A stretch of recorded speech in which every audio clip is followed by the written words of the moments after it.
Good morning. Hey, good morning, Grant. How's it going? Good.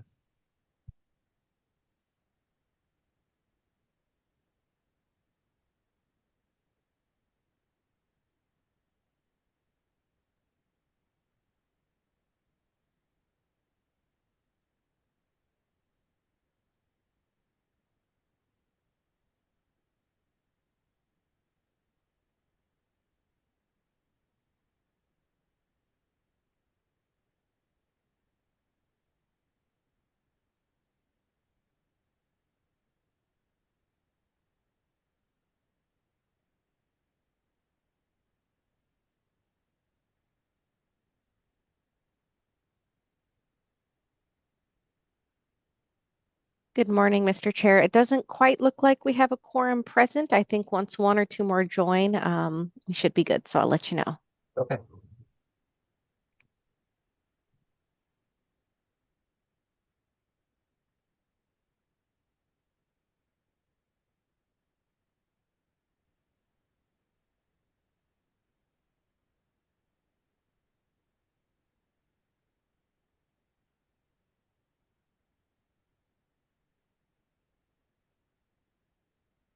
All right, Mr. Chair, 10 o'clock looks like we have a quorum, so we're ready when you are. Perfect. Thank you, Steph. Good morning, everybody, members of the MAG Transportation Review Committee. The meeting is now called to order at 10 o'clock a.m. And we will now begin the meeting with a roll call of all the members. Thank you, Mr. Chair. I will go down the list alphabetical by member agency. We'll start with Ted Wolf, Apache Junction.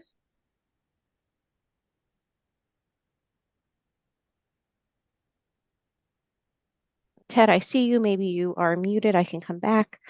Paul Patney with ADOT.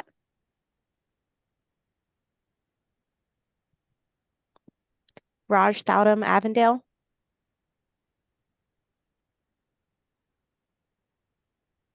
Scott Zipprich, City of Buckeye. Present. Thank you. And then Ted, looks like you're unmuted, so I got you noted. Thanks. Hal Marin with Cave Creek. I'm here. Thank you. Jason Crampton, Chandler. Jorge Gastelum, City of El Mirage. Join the meeting. Romer Truly with FHWA. This is Romer. Thank you. Christopher Salas, Town of Florence.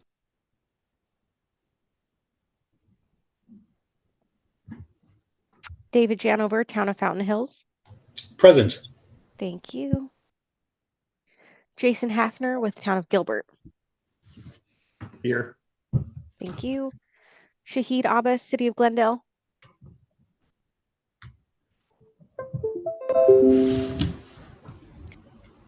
Chair Bridges. I'm here. Thank you. Keith Jurnaski, Litchfield Park. I'm here. Thank you. Aaron Felix as proxy for Scott Nodes, City of Maricopa. Here. Thank you. Vice Chair Wilcox. Present. Thank you. RJ Zeter, City of Mesa.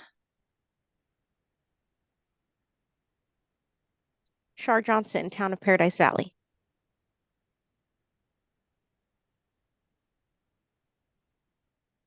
Do we have a proxy for Adina Lund, City of Peoria? Joseph Brown, City of Phoenix. Here. Good morning. Thank you. Good morning. John Kraft as proxy for Christopher Wanamaker, Pinal County. Yes, good morning. I'm here. Thank you, John. Good morning. Mohammed Youssef, Queen Creek. Good morning. Here. Good morning. Thank you. Mark Melanchenko, Scottsdale. Here. Thank you. Kristen Taylor as proxy for Eric Boyle, City of Surprise. Here. Thank you. Shelly Seiler with Tempe. She let me know she might be late, so it doesn't look like she's here. Randy Babchuk, City of Town of Tolleson. Herschel Workman, Wickenburg. Grant Anderson, Youngtown. Here. Thank you. And then is there anyone I missed? It looks like Jason Crampton has popped on. Anyone else? Yes, Oh. good morning. This is Paul Petnay with ADOT. I joined late. Thank you, Paul. Thank you. Anybody else? Oh, Shahid, I see you here from Glendale. All right, then let me just quickly confirm we have a quorum.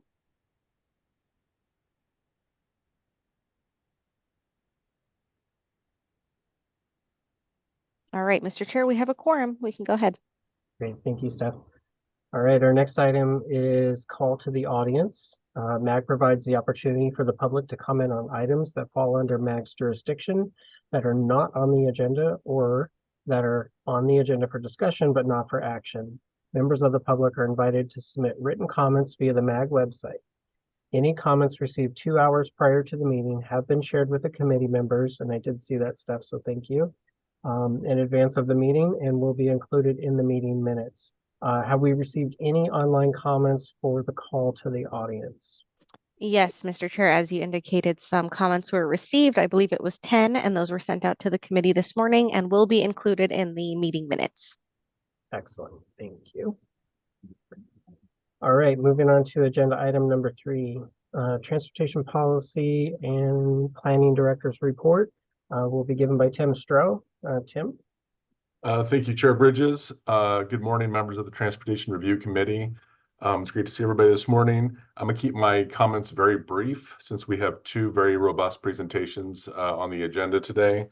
I just wanted to actually have one comment. I want to congratulate the City of Phoenix and Valley Metro on the recent opening of the Northwest Phase 2 light rail extension project that just opened up on Saturday, January 27th.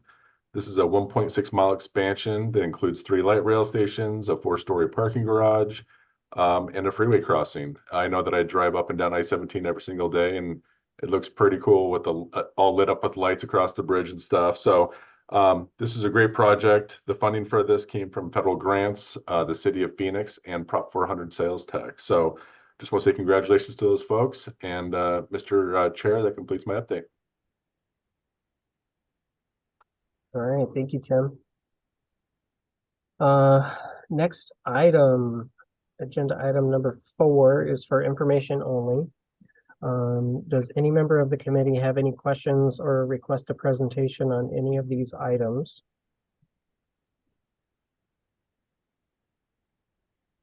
Hearing none. Next is agenda item number 5. Mr. Chair, Yep, yes, sir.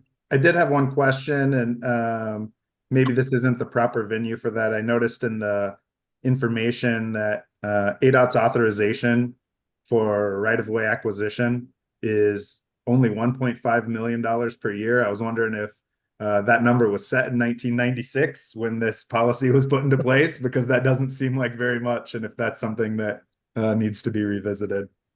That does sound low. Maybe this is something for Paul or Tim. Yeah, Mr. Chair, we'll look into that. We can circle back with the committee. Great. Thank you. All right. Next item. Approval of the consent agenda. Items 5A through 5B are on the consent agenda. Does any member of the committee have questions or request a presentation of any of these items?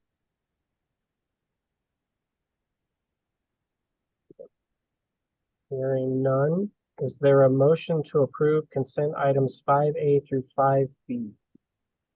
Mr. Chair, I would make that motion. This is Jason with the City of Chandler. Thank you, Jason. Do we have a second? I motion to second. Thank you, John. We have a motion for Mr. Crampton. And I'm sorry, John. Can't find you. You have a second.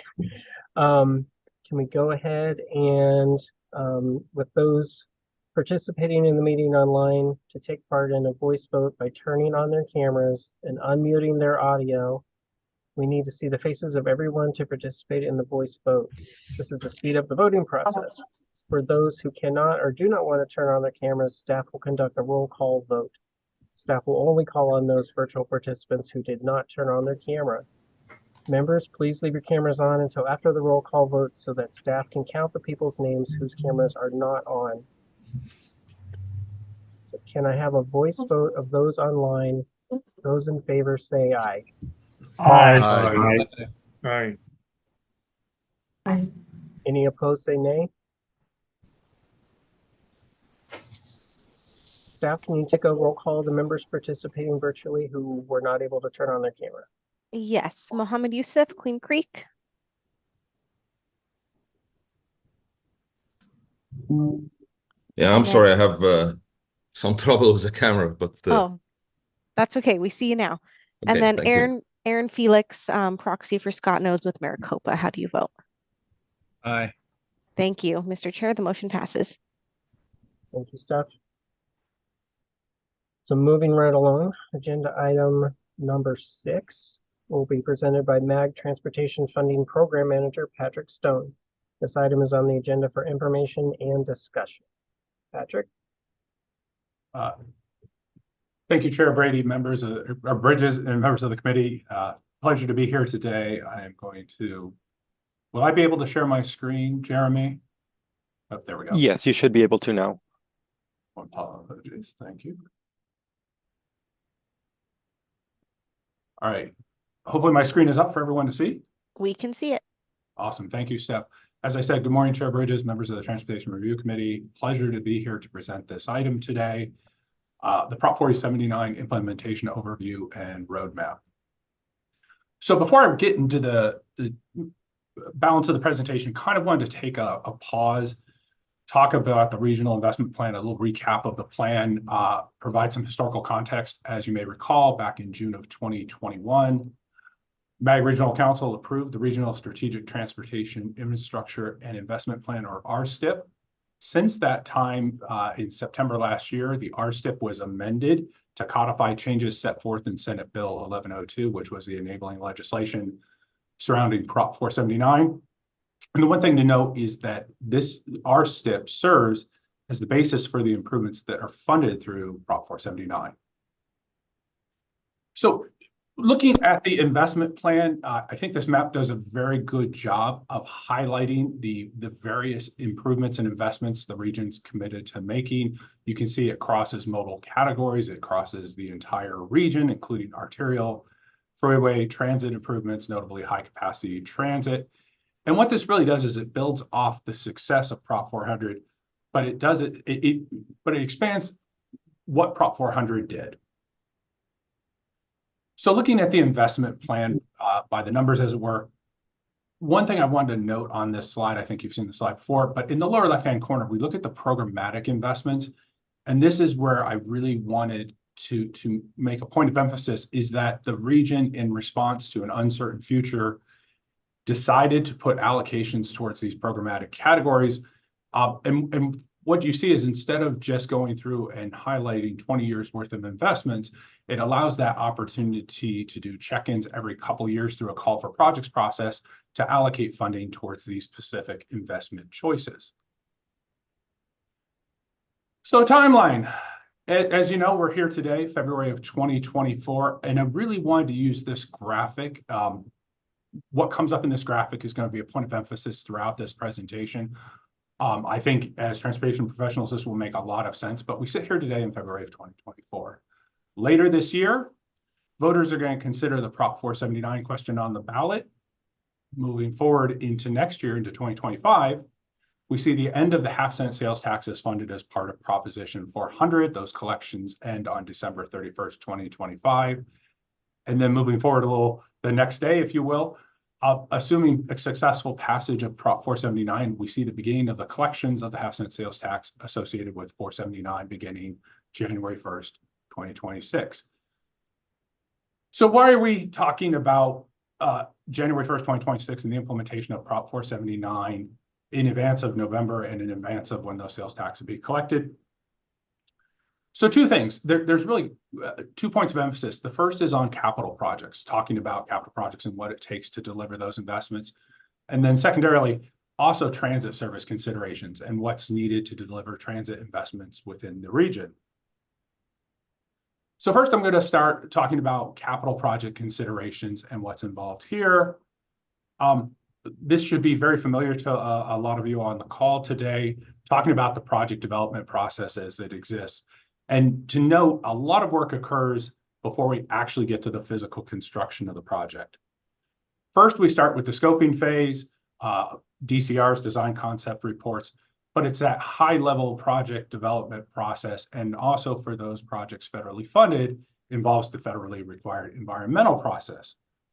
Moving out of scoping and environmental, we really see the path bifurcate. And so you have the development of final design, developing the plan specs and estimates for the project. Concurrent with that, you also are having the utility and right-of-way phases being delivered. And one thing I want to kind of pause here, I think this is a point of emphasis and a point of understanding. Those phases can take a significant amount of time and resources to deliver. So there's a lot on the front of a project before we ever get to physical construction, turning dirt on the ground. So going and thinking about the slide a couple slides ago where we talk about the timeline and where we sit today, which is essentially 2 years out from the implementation of Prop 479. And so what I wanted to do is take a few slides to kind of reflect on investments the region has made through our arterial and modal categories, and kind of use that to overlay where we sit in time and space. The slide in front of you here is a selection of freeway projects that have been delivered within the region. There's 2 boxes that you can see. There's the light blue box, which covers the scoping environmental phase, the high level phase. The gray box, which shows the time associated with design and right of way. And interspersed, there's a green dotted line between years 2 and years 3. And that essentially shows where we sit today, which is 2 years out from 479.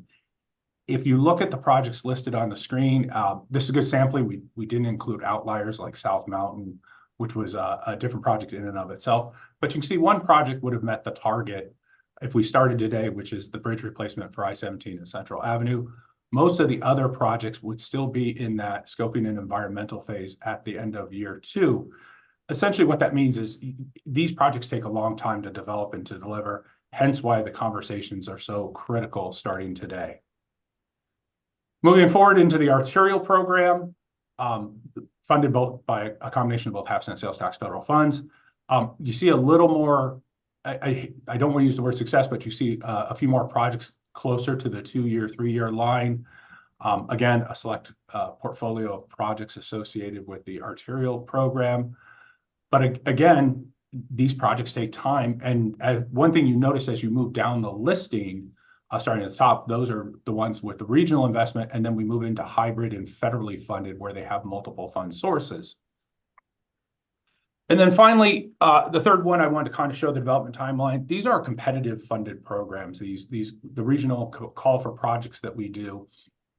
And even here, again, you do see it does take time to deliver these investments, most notably because these programs to this point have all been federally funded and require the completion of the federal development process. Moving on, talk about transit service considerations. To note with transit is not something you can just flip a switch. You just can't say tomorrow, hey, we want to expand or enhance or improve transit service in the region. Like anything else, it takes a lot of prep work, a lot of legwork to get transit improvements delivered. So looking at this, Valley Metro has an entire process as it exists today built around their short range transit program, or SRTP.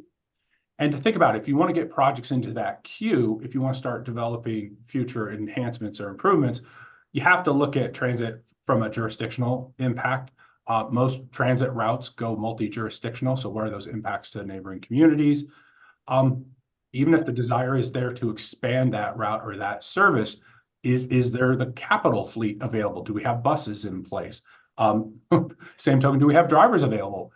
And then finally, we have the federally required ADA issue to deal with as well. So if we provide fixed route service, there's a requirement to provide ADA service to complement that. So I kind of mentioned this before, but why are we talking about implementation? So there's really 4 tenets to this conversation. First is we always want to ensure we're using the funding as efficiently as possible. And I like this one here. we do these investments because they have value. There's a benefit to your community. There's a benefit to the region with these investments.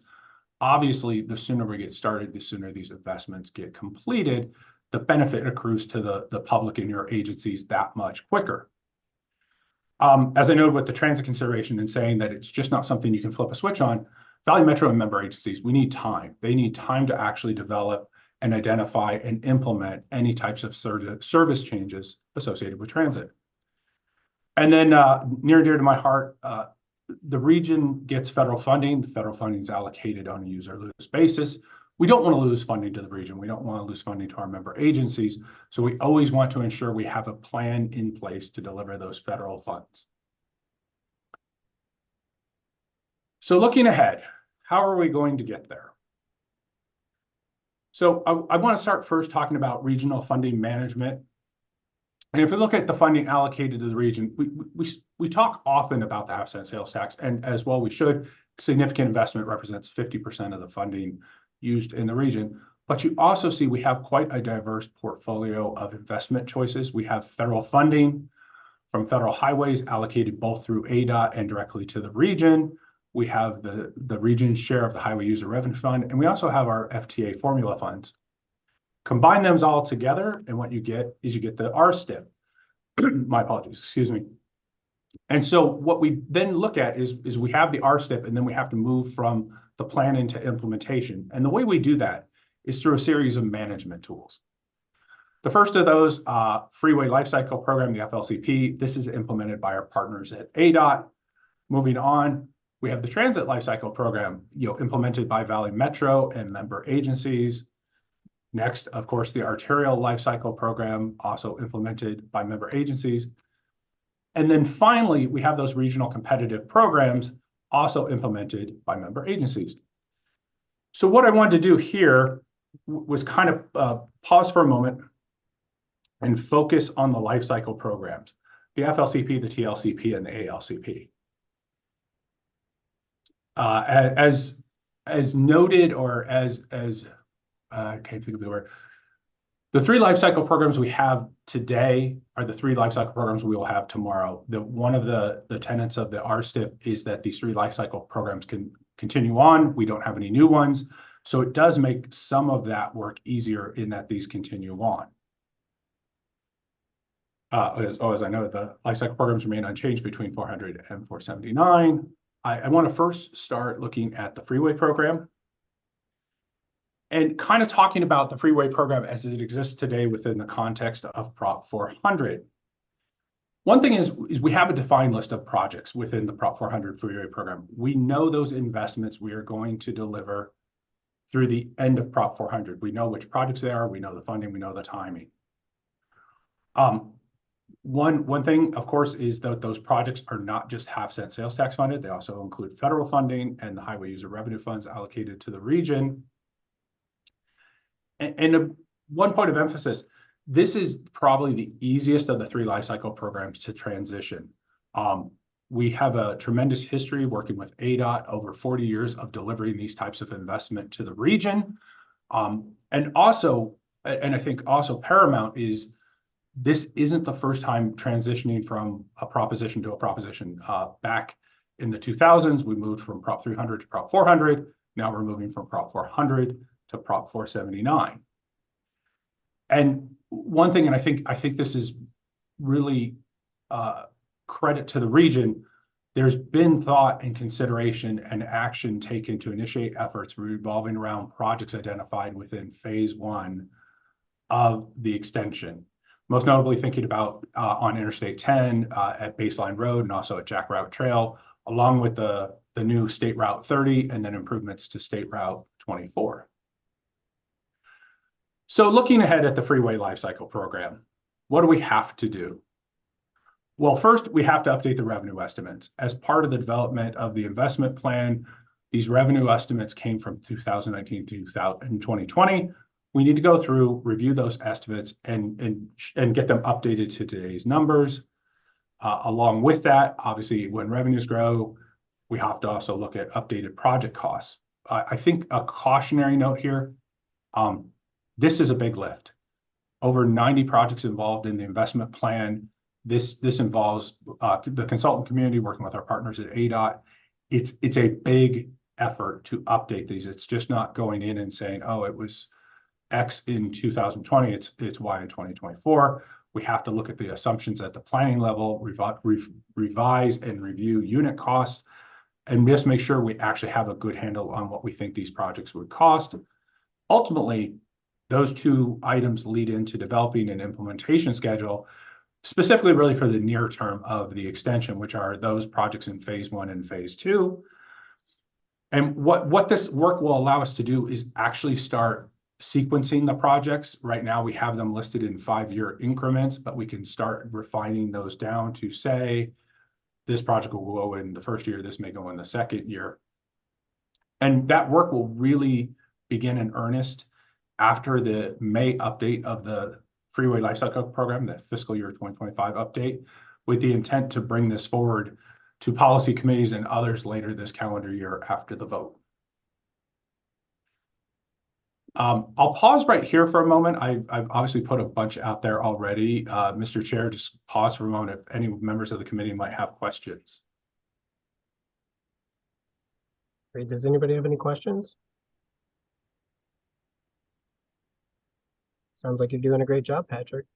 Thank you, sir. We'll move on. Anderson. Oh, go ahead, Sorry. Grant, please. No, change that. It's okay. You listed phase 1 and phase 2, but we haven't seen a listing of exactly what's in phase 1 and or phase 2 as yet. Mr. Chair, Mr. Anderson, actually, we do have that document available on the MAG website. We'll certainly make sure to get it out to committee members. But the Regional Strategic Transportation, the RSTIP, the plan actually has that discrete listing of projects in there for both freeway, arterial, and transit. And it does show what phase that project would be in, so phase 1 or phase 2. So we do have those projects actually developed and listed. I meant you didn't list it in your presentation. Oh, Sorry. no, you know, that's a very robust document. Thank you. Okay. Okay, I guess, okay. Anybody else? Nope. Okay, Patrick, go ahead. Thank you, sir. Moving on, next we'll talk about the arterial program. Similar to how we discussed the freeway program, kind of a reflection of Prop 400 and where we sit today. Again, we know those projects that exist in the balance of Prop 400.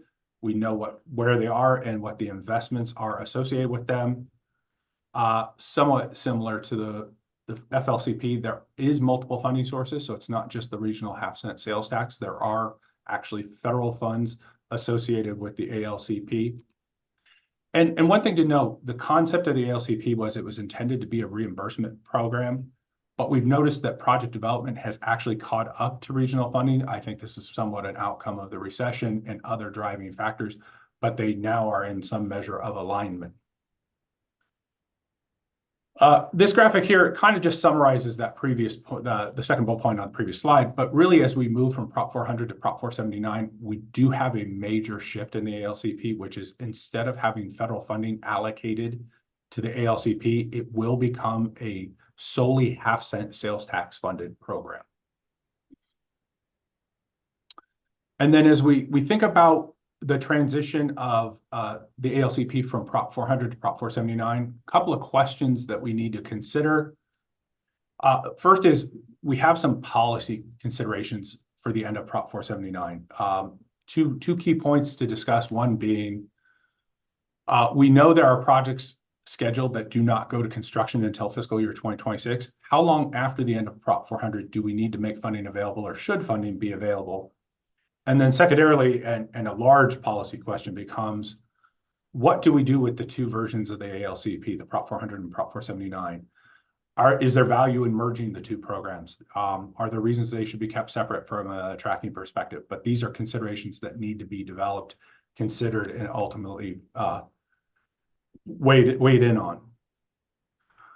So as we look ahead to the ALCP and moving into Prop 479, a couple of steps that we need to complete. First, we need to develop the policies associated with Prop 479. As noted earlier, we're moving from a hybrid funding model to a regional funding model. That will have impacts on the program. Again, we'll have to update revenue forecasts as similar to the freeway program to ensure that we know what funding is available. Along with that is updating the regional funding amounts so that we ensure we have the projects properly costed. And then similar also, again, to the FLCP, it would then be taking those projects and developing a sequencing of those projects, especially phase 1, phase 2, those near-term advancements. How do we do it? So there's really 4 items here. First and foremost, and you'll hear this a couple times throughout my presentation, we really need to get a work group together of MAG member agencies to discuss these changes. Twofold. One would be a discussion of the end of Prop 400. How do we do it? What policies may need to be considered to do that activity? That's going to transition very well into the development of the Prop 479 policies and procedures. And then ultimately, these will go through the MAG committee process for consideration and approval. Then finally, of the 3 life cycle programs, a discussion about the transit program. Can I ask a question? Oh, yeah, anytime, Grant. Thank you. Thank you, Chairman. The question I have is, why is the 479 no longer allowing federal funding for ALCP? Mr. Chair, members of the Transportation Review Committee, Grant, that's a phenomenal question. And you'll see this come up, and it was kind of in the slide before. I think the one thing the region has figured out is we're trying to maximize flexibility in the region, maximize the efficient use of resources. Federal projects come with federal requirements. Those can sometimes be onerous. I think the thought has been having it be half-cent sales tax funded will allow member agencies to deliver those improvements to their constituents sooner, easier, cheaper. So, and you'll see it in an upcoming slide, but we do know federalizing a project costs more. So the intent was to be more thoughtful and strategic with where we utilize the funding, the federal funding in the region. And so one of those policy considerations was having the arterial program only be half-cent sales tax funded. How much money is going to be taken out of the ALCP by no longer utilizing federal funds? Oh, so no funding was actually taken out of the ALCP. This is more how the ALCP was built, but the Prop 479 actually has the funding allocations for the 3 modal programs. I apologize, at the top of my head, it's not coming to me what the arterial number is. But if I recall correctly, there's actually more of an investment in the arterial program than under Prop 400. Interesting. Thank you. Hey, Mr. Chairman, I've got a question for Patrick. Yeah, Patrick, I'm curious if you could talk, and sorry if I'm jumping the gun here a little bit, but curious if you could talk about the timeline of all of this. I'm very interested in getting this going. I think it's great that you are. But Chandler, we've got a few projects upcoming in the next, in what will be funded by Prop 479 that we have a tremendous need for, and we're already looking at starting some design efforts and things like that now. So I'm very interested in how that we're going to bridge the Prop 400 with the Prop 479. And the sooner we can figure that out, I think would give us a lot of clarity with how we can move forward with some of these. I'm sure there's probably other communities too that are very interested in that. So just curious, I guess, what you envision for when we get this working group started and when we might conclude this effort and have some real guidance for the future. Yeah, Mr. Chair, members of TRC, Jason, a great question. You certainly are reading our minds. With your patience, I'll actually address this in a few slides. So we have a specific slide that talks about the timing of these next steps. Okay, thanks. I knew I was probably jumping the gun. No, it's great because it means we're on the right path with how we develop this and what we're thinking about as well. So I do appreciate that. So as I had noted, moving over into the transit program, similar to the other 2 life cycle programs, we do have a defined plan in place that talks about those capital improvements and services that are funded as part of Prop 400. One thing to note, though, this is going to be the largest policy shift. As I know, the freeway program kind of continues on. We're very accomplished at that. We have a nice current ALCP that we can stand on and learn from. there are policy shifts moving in the transit community, and really, it's this. Currently, Valley Metro is responsible for the management of the transit lifecycle program through Prop 400. Starting with Prop 479, that management transitions over to MAG. Mr. Chair, Patrick. Yes, sir. Sorry that I wasn't involved in these decisions. Patrick, do you know why the decision was made to make that transition? Maybe you don't, but I've been kind of curious about that, and this has really been my first opportunity to ask that question, I think. Mr. Chair, members of TRC, Mr. Hafner, thank you for the question. I do apologize. I am not as well versed in this, but we will certainly get that answer and get that back to the committee members. I think the one thing to note about the RSTIP, the RTP, this came over 3 years of debate. Obviously, it came later to the process, myself included. So this was a very well thought out process. I don't think this was sort of like any sort of knee jerk reaction to any one thing. I think it was a very thoughtful, considered process to have this alignment developed. But yes, we'll certainly get to the whys and if need be, provide some updates at a future meeting. Was that voted on by the regional council? Mr. Chair, Mr. Anderson, yes, indeed. That was as part of the RSTIP that was approved in June of 2021. These policy considerations were included in that document. Thank you. All right, moving on. So I wanted to provide a high-level overview of the transit program. This is the transit program as it exists in Prop 479. As you can see, it's a very diverse portfolio of projects and programs. And I'm going to kind of walk through them very high level, but kind of give some context to these programs and what may be transitioning or being updated as part of Prop 479. Starting with operating assistance, one of the cornerstones of the existing transit program. The intent here is really we're going to work on moving from the existing into more of a performance-based funding model. MAG, obviously working with Valley Metro, will be developing the parameters on what a performance-based model was. But again, this was also something included as part of the investment plan. Moving over, again, in bus transit, talking about express bus and regional transit facilities. One of the items here needed as part of the transition into 479 is to update the commuter bus feasibility study, the results of which will actually help to inform what the region's investments are in these spaces. Next, ADA, mentioned that previously. There's a federal requirement for providing ADA service. However, this is one area where you can really see an escalation in costs. So, working with Valley Metro, MAG is going to help develop those regional policies regarding ADA funding, and then potentially looking at cost containment strategies like ride choice as we develop that alignment with the approved RSTIP. Further down, regional services, these continue on within Prop 479. You can see on the slide things like call centers, ridership reporting, etc. Bus purchases. The region funds 100% of the buses in the valley. That won't be changing, but MAG will be working with Valley Metro and the city of Phoenix to help develop some methodologies and assumptions about bus replacements and bus expansions. Bus transit asset management, things like the fare box system, operations and maintenance facilities are included in here. Those, again, will need to be identified in the models. And MAG will be working with Valley Metro, City of Phoenix to document those requirements. Moving down to preventative maintenance, the RSTIP continues the Prop 400 funded preventative maintenance, again, allocating 25% of our 5307 formula transit funding to that activity.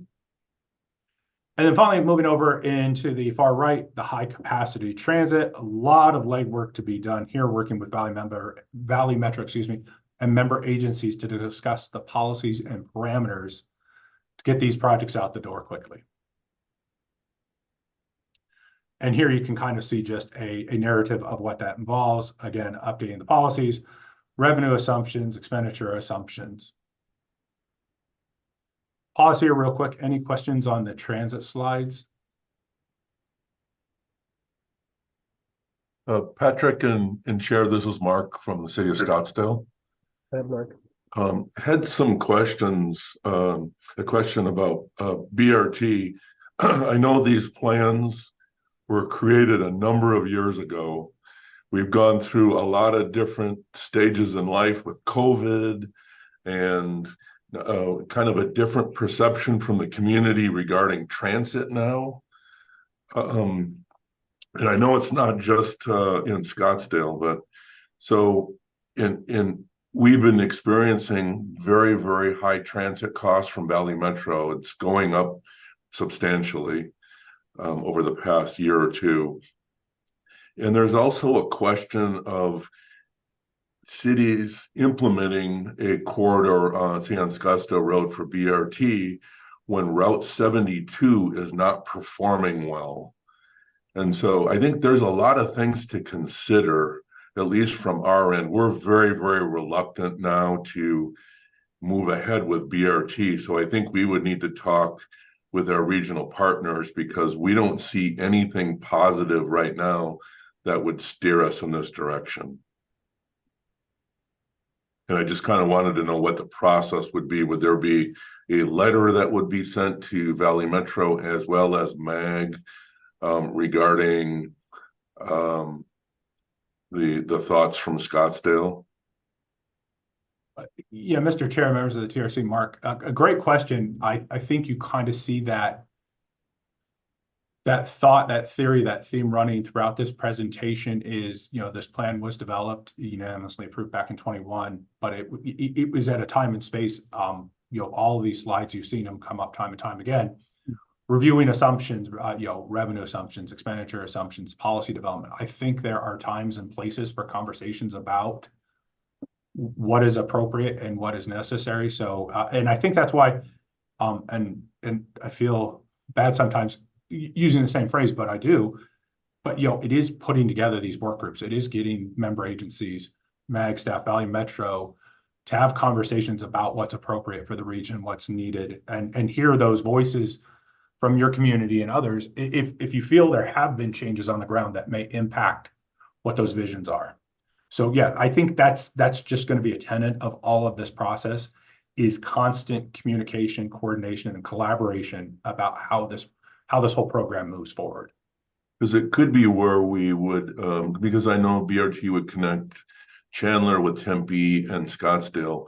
Well, maybe as a precursor to moving this ahead, maybe we look to see, can the frequencies of Route 72 be improved, say to 15-minute service, to see how that works, and before we would move ahead with a large investment like BRT. So just kind of throwing that out there, we have some reservations about this, and I'm sure that it is resonating throughout the valley in terms of some of these improvements. Thank you. No, thank you. Appreciate the comments. I have a question, Anderson. Go ahead, Graham. So with the additional work that MAG is taking on, how are you going to fund the additional staff and space required for all of this extra transit activity? Mr. Chair, members of TRC, great question.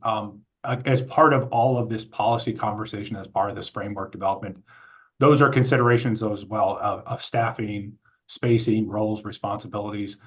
That's still to be determined. I think we're too early in the process to really have identified what those specific requirements will be, but that's going to be something that's worked out both with Valley Metro member agencies as we develop these programs. Because as you've seen, and you will see coming up to another slide, this isn't just necessarily a transit issue. We see this across the board. We have, and you'll see in an upcoming slide, we currently have 3 competitive programs that we were really focused on. We moved to 8. The investments are significantly higher. So we have been having internal discussions, beginning those conversations about level of effort, staffing, budget, resources, all throughout. And not just thinking about MAG staff too. Does this impact our partners at ADOT? What is the impact to our member agency staff? So I think it's a larger discussion of how we'll move forward with this. Hence, and why the topic is so timely, is having these conversations with you. We're taking this presentation. John's already given this presentation to Management Committee and TPC. He'll be presenting at Regional Council next week.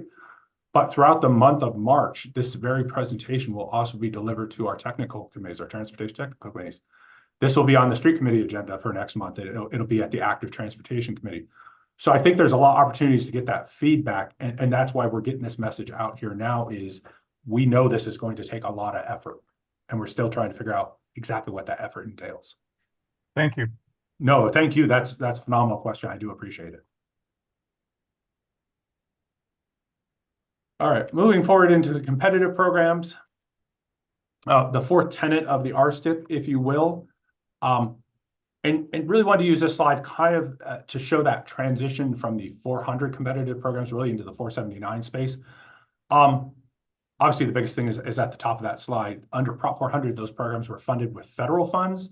We now shift to a blend of both federal and sales tax funding.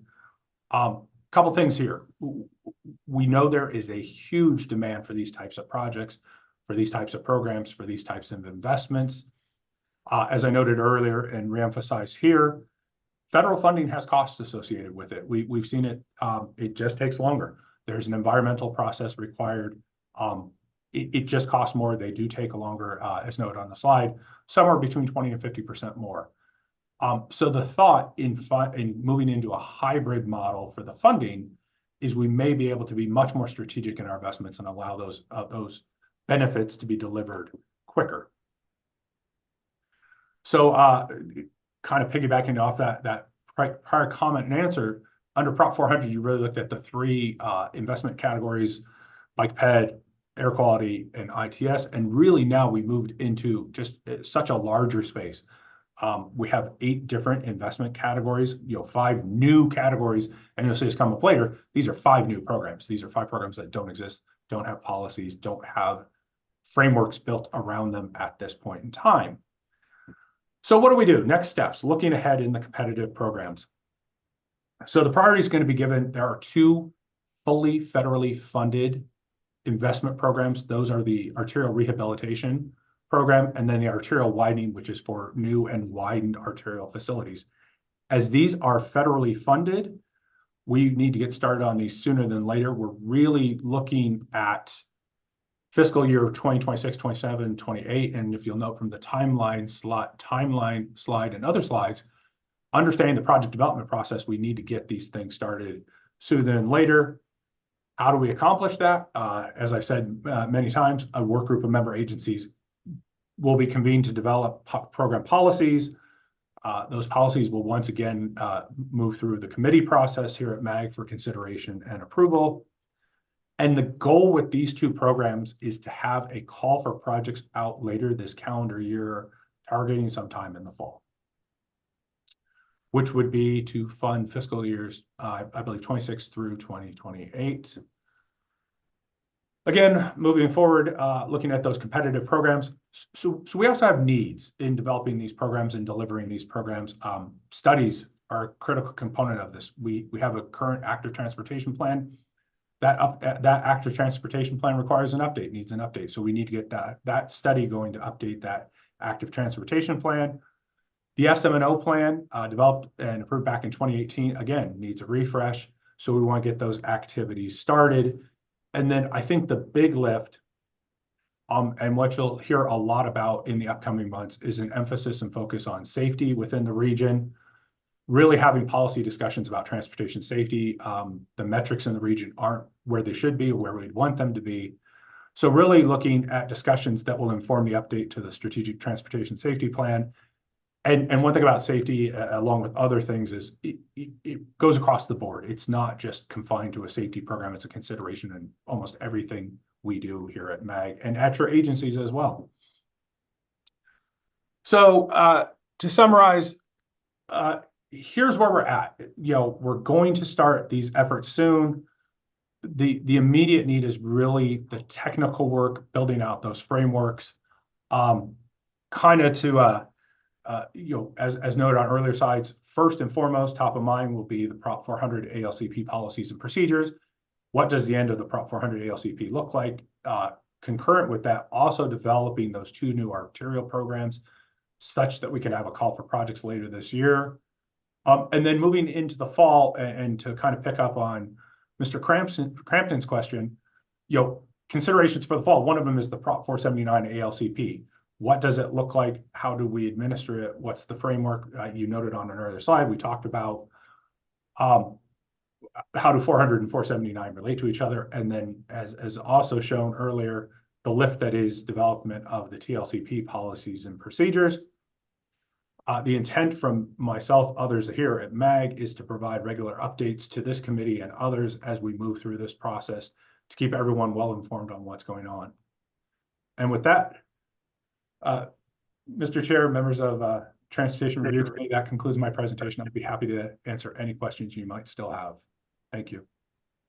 Thank you, Patrick. Probably take a drink of water. That was very detailed and appreciated. So does anybody have any additional questions for Patrick? I know we had some good questions during the presentation. Anderson, I have another question. Go ahead. In Patrick's comments regarding the environmental report that takes a long time, will that open up, unfortunately, citizen suits toward things that do not have environmental clearances because they're no longer required? Mr. Chair, members of TRC, Grant, great question. One thing to consider, and apologize, I may go a little off topic here with it. Your agencies, member agencies, are already delivering these types of transportation investments through those fundings unique to your communities. So whether you have dedicated funding in your community, your share of the Highway User Revenue Fund, other funding sources, those capital improvement programs within your member agencies identify projects and deliver those investments. Those are not federally funded. They don't follow the federal process. They don't require those. So it's really not delivering projects in a way that hasn't been done before. It's just being more thoughtful about how we, and moving to the earlier slide, how we can most efficiently allocate the resources in the region. As part of developing the RSTEP, we looked at the needs, we looked at the revenues, and it's across the country. It's everywhere. Needs far outstrip revenues. We know this. So where we're trying to do, and the thought the policymakers put behind this plan was, where do we get the best use of our investments? So it's not trying to circumvent or avoid a federal process. It's the acknowledgement that those processes do take time. They do cost. They aren't, they're not as easy. So if there's opportunities to deliver needed investments while still following all appropriate rules and regulations, that's where the region has decided to go. But I mean, a great question. Thank you. Patrick, do you have any other questions?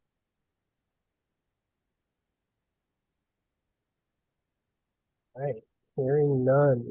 Thank you, Patrick. Excellent work there. So this item was for information and discussion, and there's no action required. So we will move on to agenda item 7, which will be presented by MAG Transportation Planning Performance Program Manager Ted Brown. This item is on the agenda for information and discussion related to the SunCloud data portal. So Ted, take it away. Thank you, Mr. Chair, members of TRC. It's a pleasure to be here today to talk to you about the SunCloud. I'll take you through what it is, some of our more innovative data layers, and end with a very quick live demonstration of the tool itself. So what is the SunCloud? The SunCloud is the title of an accelerated innovation deployment grant project that was originally awarded in 2017. ADOT MAG, SCMPO, SVMPO, a slew of other partners were awarded $1 million to develop a data portal to increase and improve the accessibility, usability, and quality of data and analytical tools for transportation planning.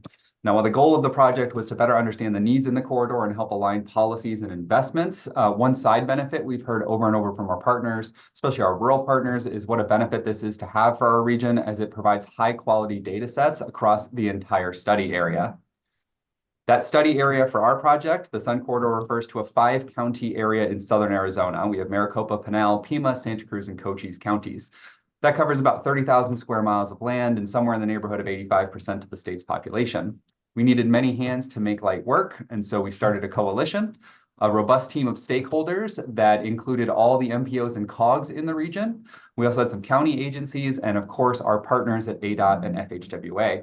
Over the next 5 years, MAG led the team to develop and implement the SunCloud data portal.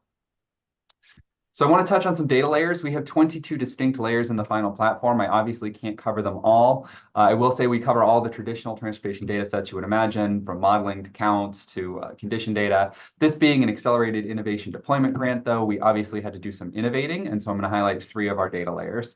First up is safety. Now, this data set is well trod, but we have taken things a step further by applying methodology from the Highway Safety Manual to help us really identify those areas that are truly dangerous as opposed to those that are just busy or unlucky.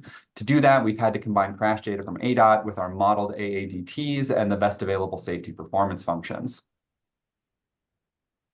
Next up is the disadvantaged facility users layer. So before this tool, all of our equity scores were based on proximity. If you were near a community of concern, you would get the points for it. That's a less than ideal methodology as it doesn't take into account who's actually using the roadway in question. So instead, we partnered with Replica and asked them to run a select link analysis on each segment in our network. And what that means is for each roughly 1 mile segment, we get a report not only about how many people are using that roadway, but also where the home location of those roadway users is. From there, we combine that with our disadvantaged community information, and with those 2 pieces of information, we can calculate the percentage of roadway users who have a home location in a disadvantaged community. This is kind of a monumental step forward in terms of how we can score equity. And on the screen is an example of how this works in practice. So this is a little piece of South Extension Road. The section itself doesn't lie on top of any areas that would check a disadvantaged community box. However, all of the areas around it do. Using our new methodology, we can now calculate that upwards of 70% of the people who use that roadway have a home location in a disadvantaged community. Next up, we have pavement condition. Now, MAG went through an exercise where we collected a pavement condition data from all 27 cities and towns and our 3 native nations to produce an arterial pavement condition layer. Frankly, it was a lot of work. We realized that we used 7 different pavement condition methodologies in our region. It all had to be crosswalked. It represented different time periods. Nevertheless, we wanted to use the same methodology for the SunCloud and quickly realized we were playing a different ball game. So we looked for a third-party data solution. We turned to Wejo and more directly to their partner, Nera Dynamics. This data set has a ton of advantages, namely that it provides uniformly collected data from across the region. Every single roadway that is functionally classified as arterial or above gets a score. That's a great benefit to some of our smaller communities who may not have access to a LiDAR van or be doing this on a regular basis. It also provides a recent data set as we've limited this to the last 12 months. I think there's more interesting layers here, particularly the broadband data layer, but we need to move on. So what can you do with the SunCloud? Well, the platform was designed for maximum flexibility, but also ease of use. We've tried to incorporate some common and useful functions that you'll probably see in other platforms.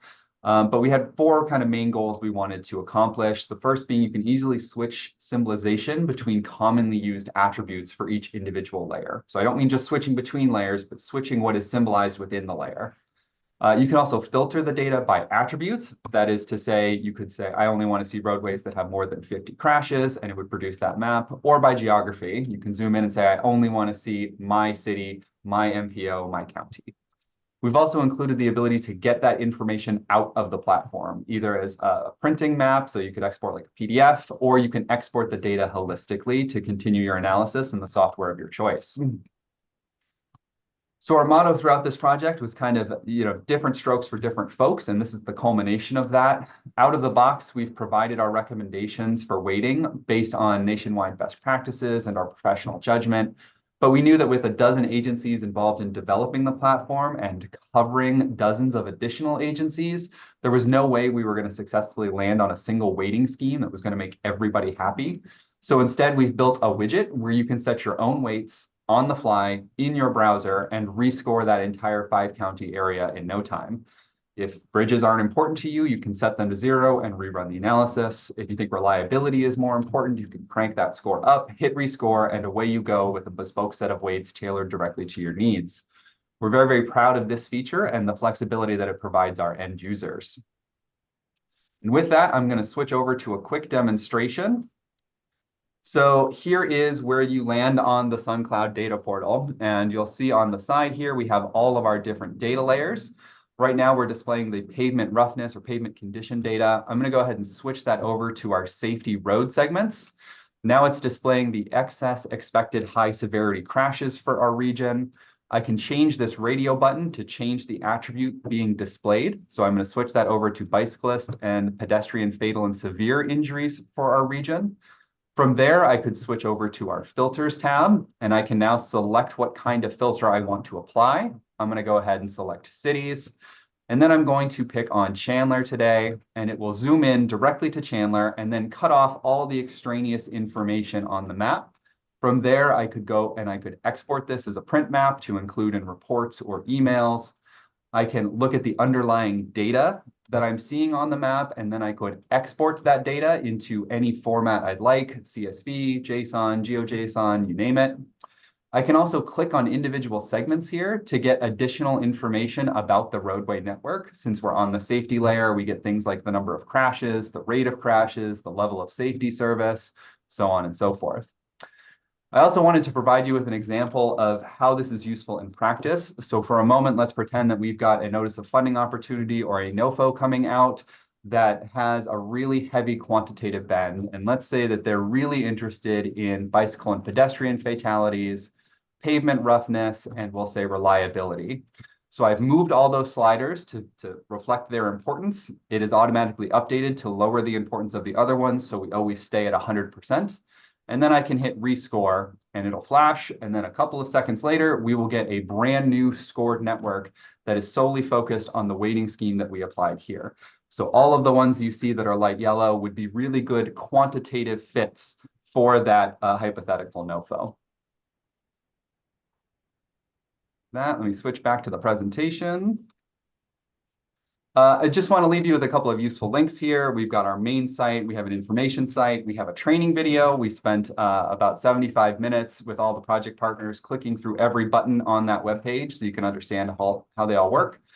And lastly, if you wanted to get really technical and nerdy with it, we do have the entire code repository hosted. You could fork that repository, take what you like, delete what you don't, and create your own SunCloud.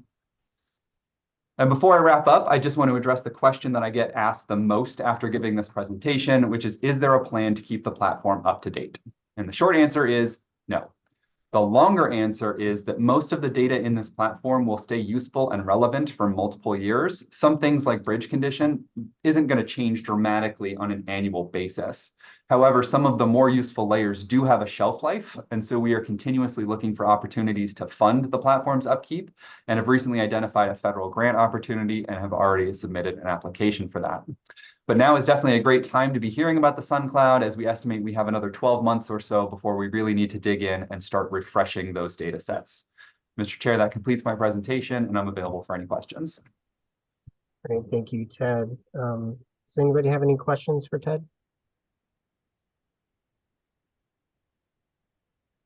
Mr. Chair, Ted, not so much a question as a comment, Ted. As you know, I was a part of the beginning of this process when I was with Sun Corridor NPO. It's really cool to see how far this has come. I poked around in there a little bit over the last couple days, and there's really a lot of good information, and I am impressed by the amount of work that you and your staff have done on this. Thank you. Anderson, I have a question. Yep, go ahead, Grant. I don't know of many actual municipalities that are going to be utilizing this tool. They're transportation people and they're fun stuff. So I was just wondering, what is this tool geared toward? It looks like a tool that is very beneficial for a regional council or MAG, but not so much for a local individual. Am I incorrect? Mr. Chair, members of TRC, its real strength is needs analysis. So defining what's important to you and then being able to quickly track down information about that need. It will have various levels of utility based on the sophistication of the agency using it. We have seen it used for grant application development already. That's, I think, one of its other big strengths. But its utility is, of course, varies by what you'd like to use it for, I guess, is the best way to describe it. Thank you.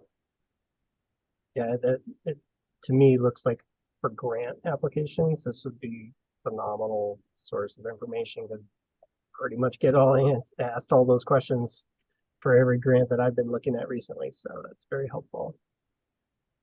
Any other questions? Okay, not hearing any. Thank you, Ted. Just a reminder, this item was for information and discussion. There's no action required on item 7. So moving on to item 8, request for future agenda items. Are there any requests by committee members for an item on a future agenda?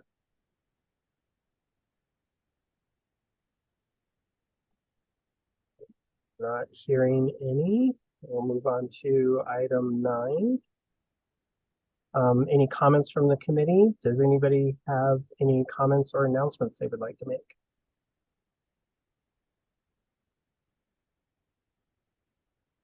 All right.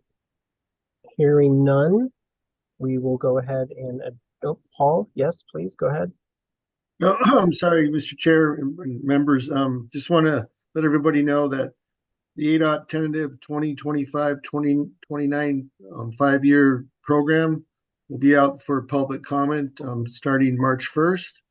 That'll run through mid-May prior to the public hearing. So just wanted to get that word out to everybody here today. Thank you. Great, thank you, Paul. Anybody else? All right, hearing none. The next meeting of the Transportation Review Committee will be on Thursday, March 28th at 10 a.m. And with no further business, today's meeting is adjourned at 11:06. Thank you, everybody. Thank you, Mr. Chair. Thanks all.